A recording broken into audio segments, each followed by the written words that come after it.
Bagaimana nasib Anda di akhirat nanti? Lebih baik ambil jalan tengah. Saya tidak akan masuk dalam urusan ini. Mau dia Habib beneran, mau dia nyambung ke Nabi, mau dia palsu, mau ada yang mencaci, mau ada yang memfitnah, itu urusan mereka. Saya hanya ingin mengambil keselamatan hati saya, kecintaan kepada hati saya, dan syafaat dari Nabi Muhammad Sallallahu Alaihi Wasallam. Seolah-olah mereka ingin mengatakan, cintai saja Habib itu, walaupun Habib bukan keturunan Nabi. Perlakukan mereka sebagai ahlul bait Nabi, perlakukan mereka sebagai dzurriyyat Nabi, karena mereka mengaku-ngaku sebagai anak cucu Nabi, walaupun terbukti mereka bukan cucu Nabi. Ini sangat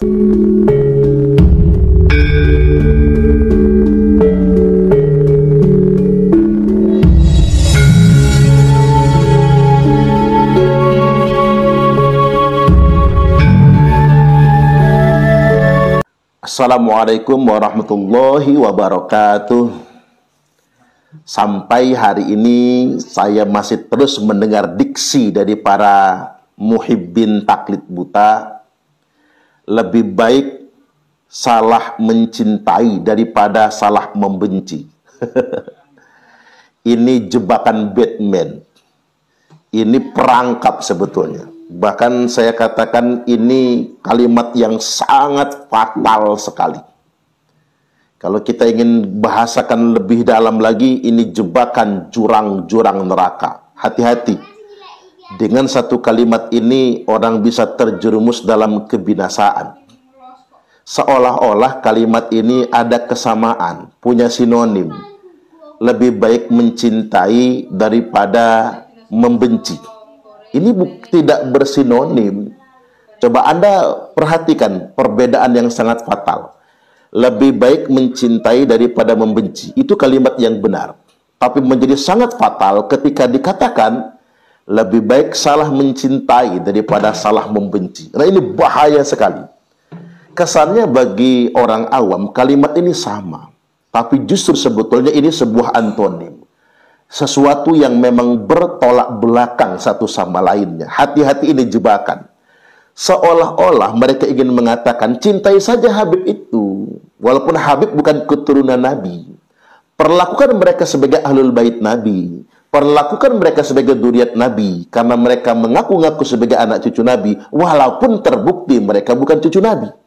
Ini sangat fatal sekali. Nah, kemudian yang berikutnya, kita ingin buktikan beberapa hal terkait dengan perkara ini. Coba kita mengacu kepada kaidah Darul Mafasid Muqaddamun ala Jalbil Masalih. Upaya menolak kerusakan itu lebih didahulukan, lebih diutamakan daripada menggapai kemaslahatan. Artinya memang menghindari potensi kerusakan, potensi kebinasaan lebih diutamakan daripada mengejar kemaslahatan. Berarti berdasarkan kaidah ini kita bisa padankan dengan kalimat tadi. Kalimat yang benar adalah lebih baik salah membenci daripada salah mencintai. Itu kalimat yang benar.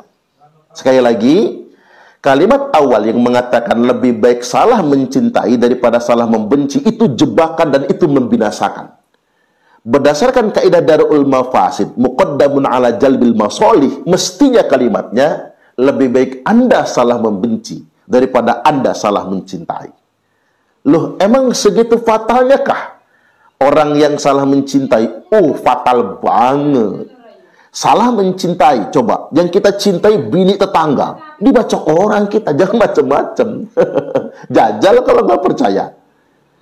Fatal banget, masalah mencintai itu fatal banget. Bahkan betapa banyak orang sengsara seumur hidup gara-gara salah mencintai. Adik-adik remaja, gadis-gadis Indonesia, betapa banyak masa depan mereka hancur gara-gara mereka mencintai orang yang salah. Lebih baik Anda salah membenci daripada salah mencintai. Karena mengapa? Salah mencintai itu fatal sekali, kebinasaan pada akhirnya. Lebih baik salah membenci karena sebuah kesalahpahaman. Coba kalau kita nonton FTV, nonton sinetron lah katakanlah, rata-rata cinta itu bersemi karena diawali dari salah membenci. Awalnya kayak sumpah, kayak enak gitu kan. kayak nggak suka misalnya, ujung-ujungnya jadi cinta. Betapa banyak kisah cinta rakyat Nusantara ini diawali dari membenci terlebih dahulu. Oh, ternyata ketika mereka berjodoh, kemudian menikah dan bahagia, apa kata mereka ketika flashback dengan masa lalu? Dulu kita salah membenci.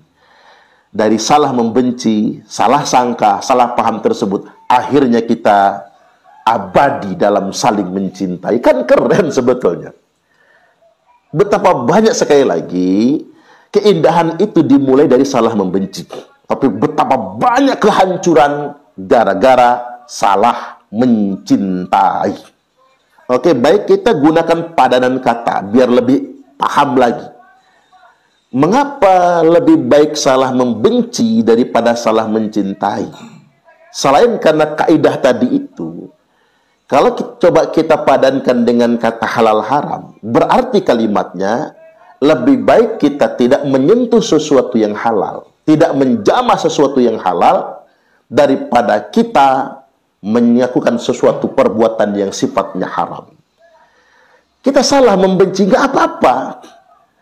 Sampai-sampai sesuatu yang halal ini tadi terabaikan oleh kita, daripada kita terjerumus kepada sesuatu yang diharamkan oleh Allah. Itu kaidah dari ulama fasih itu begitu.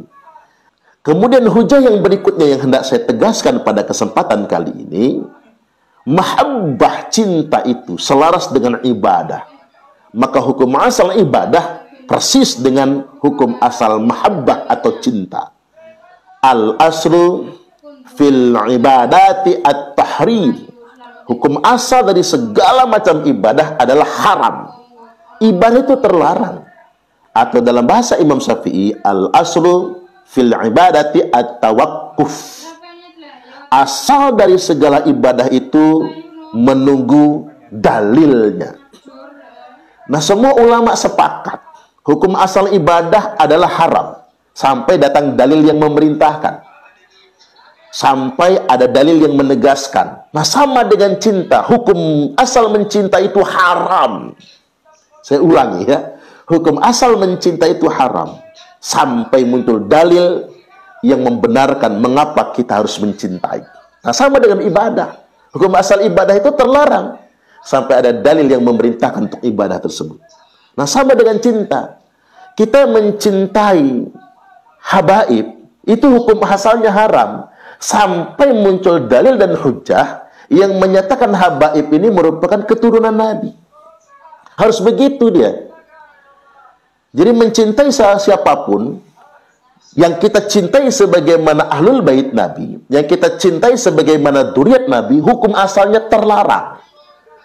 At-tawaqquf, menunggu dalil, menunggu hujah. Nggak boleh sembarang cinta. Seperti yang diusulkan teman-temannya, udahlah, Habib itu cinta-cintain aja. Walaupun tes DNA-nya G misalnya, walaupun nggak punya catatan kitab nasab, apa sih ruginya mencintai? Nanti dulu bro. Karena tuntutan mencintai ini tak sekedar cinta. Kami umat Nabi ini disuruh mencintai mereka selayaknya kami mencintai ahlul bait Nabi, selayaknya kami memperlakukan dzurriyyat Nabi. Maka kalau dituntut sedemikian rupa, maka mahabbah ini sama dengan ibadah. Maka kita akan terkena hukum ibadah itu kan begini, baru sah ketika memang ibadah tersebut memenuhi syarat. Sama, kita ini diwajibkan mencintai ahlul bait, diwajibkan mencintai dzurriyyat Nabi. Nah, yang kita cintai ini harus terbukti dulu, benarkah dia ahlul bait Nabi, benarkah dia dzurriyyat Nabi. Nggak boleh yang palsu. Makanya hari ini saya tegaskan, mahabbah, mencintai ahlul bait itu hukum asalnya menjadi haram sebagaimana ibadah sebelum datang dalil yang menunjukkan bahwasanya mereka adalah dzurriyyat Nabi. Nah, sekarang ketemukan jawabannya. Mengapa kita tidak boleh sembarangan mencintai habaib itu? Karena terminologi habaib ini jamak dari habib, itu kan tidak merujuk kepada orang yang sudah diisbat sebagai anak cucu Nabi.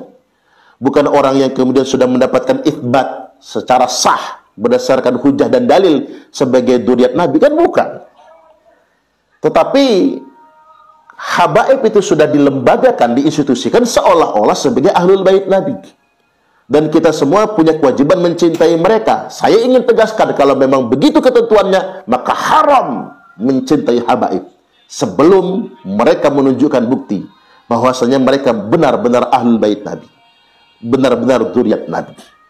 Saya yakin semua ulama Nusantara sepakat bahwasanya mahabbah dengan ibadah itu hukum asalnya terlarang, sampai memang mahabbah dan ibadah itu menemukan dalilnya, menemukan hujahnya. Artinya yang dicintai dan yang diibadahin pun benar. Saya ambil contoh. Kalau salah mencintai itu dibenarkan, maka salah mengibadahi juga dibenarkan. Saya contoh, lebih baik salah mencintai daripada salah membenci. Berarti lebih baik salah mengibadahi. Lah, kalau yang kita ibadahi batu, musyrik dong. Kalau yang kita ibadahi itu iblis, kalau yang kita ibadahi itu setan, ya musyrik kita. Enggak boleh. Hukum asal ibadah itu terlarang sampai memang dalilnya terang, hujahnya juga terang. Sama.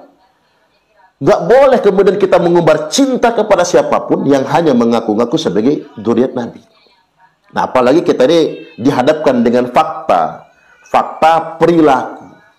perilaku institusi habaib di Indonesia ini yang ngaku-ngaku anak cucu Nabi ini, ternyata kelakuan mereka jauh panggang daripada api, dari akhlaknya Rasulullah Sallallahu Alaihi Wasallam. Tapi begitu terbukanya, begitu zohirnya, begitu terangnya mereka ngaku-ngaku anak cucu Nabi, nunjuk-nunjuk ke dirinya sebagai anak cucu Nabi, tapi perilaku mereka sama sekali tidak meneladani Nabi.